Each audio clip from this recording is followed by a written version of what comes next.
When we look through the clouds of darkness, we find the sunshine of God's love. When the world seems bigger than God, read Psalms 90. When God seems far away, read Psalms 139. When you want courage, read Joshua chapter 1. When men fail you, read Psalms 27. The need for giving ourselves permission to grieve.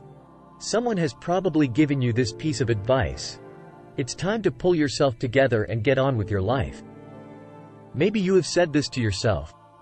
So you slam the door against your grief only to have it appear at the window. Your sleep is troubled, your disposition is edgy. You ask, what is wrong with me? Nothing. Allow yourself the needed time for grieving. Let the tears flow. Does loss affect us? Oh yes. It brings us face to face with ourselves, our needs, and our Lord. With loss comes pain that we cannot ignore. It exposes our vulnerability. We want to believe that we are in full control of our lives. However, death of a loved one can shatter that illusion violently. It is said, death is the father of all losses, and it demands to be reckoned with. Loss opens the door to the deep parts of our soul and exposes us in ways we would rather not admit. So many of us try to avoid the loneliness, vulnerability, longings, all natural feelings that need to be reckoned with. Proverbs chapter 14 verse 12 says, "There is a way that seems right to man, but its end is the way of death." We try diligently not to face the pain of loss, but this can also cause a lost opportunity to experience Jehovah's loving kindness. God's loving kindness is a salve that will bring relief in our most lonely moments. Yes, He provides a safe haven of rest in the midst of our vulnerability. These words are ever present. I will never leave you nor forsake you. We answer, the Lord is my helper. This precious truth will help us to survive and prosper in our faith and trust, even if others abandon us in this trial.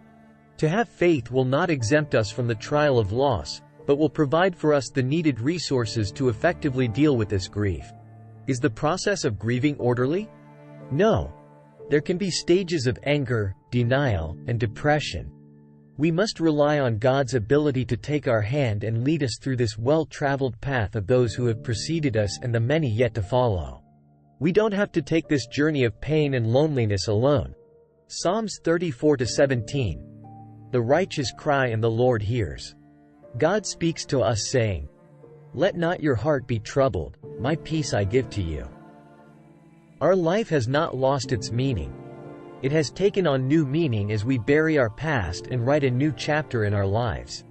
God has promised a day of restoring mankind, Acts chapter 3 verse 21, a time of restitution of all things. We can turn the losses we have sustained into a gain.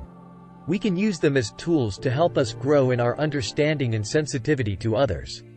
It is virtually impossible to experience the death of a significant person in our lives without stirring up spiritual thoughts. Jehovah has promised in John chapter 5 verse 28, "All that are in the graves shall hear His voice and come forth unto the resurrection of life." During grief we can believe, "I will never be happy again." We question, will I ever find love and happiness again? Whatever beliefs we create for ourselves, we will set about gathering evidence to support them. Jesus says, Hebrews chapter 13 verse 5, "I will never leave you or forsake you." While we journey on our path of life, we may feel like we are in a dense fog, not knowing what way to turn, wondering if we will ever see the sunshine again. Hebrews chapter 13 verse 5 invites us to look right through those clouds of darkness into the sunshine of God's love. Jehovah puts signposts along our path of grief. Jesus, family, friends. Yes, days come when you will no longer be consumed with the thoughts of your loved one. Your energy level and ability to concentrate will improve. Oh, you will be able to laugh once again without feeling guilty. Memories of your loved one will no longer double you over in pain. Rather, they will bring warmth to your heart. To weep is to make less the depth of grief. You may have found that your tears make other people uncomfortable. You may find them troubling yourself. However, that does not mean you shouldn't cry. Regardless of what your parents told you, big boys do cry, so do big girls. It is unshed tears that make your head and stomach hurt.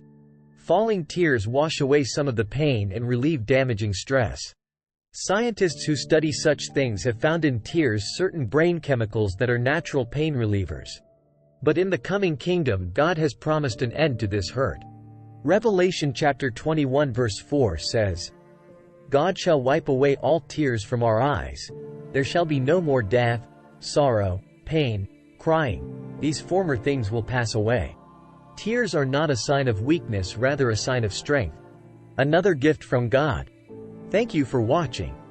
For more information visit www.biblestandard.com.